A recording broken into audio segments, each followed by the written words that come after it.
আরে রে রে, তুমি মাথা ভিজিয়ে ফেলেছো। মাথা ভিজিয়ে ফেলেছো আগে কে কে?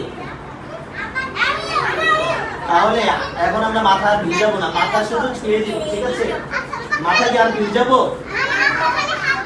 হাতটা ধুয়ে মাথাটা ভিজিয়ে দিব, মাথাটা ছুঁয়ে দিব, ঠিক আছে? হ্যাঁ, এখন আমরা একটা দোয়া পড়বো।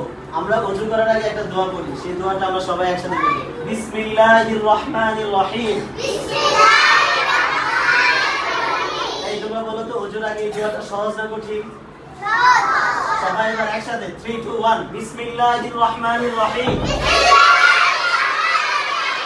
একবার 3 2 1 বিসমিল্লাহির রহমানির রহিম। ওযু শেষে আমরা আরেকটা দোয়া পড়ব, আকাশের দিকে হাত দিয়ে, ঠিক আছে? আকাশের দিকে তাকিয়ে। সবাই আকাশের দিকে তাকাও তো, দেখো তো আকাশ দেখা যায় নাকি? বসে বসে দেখা যায় ওখান থেকে?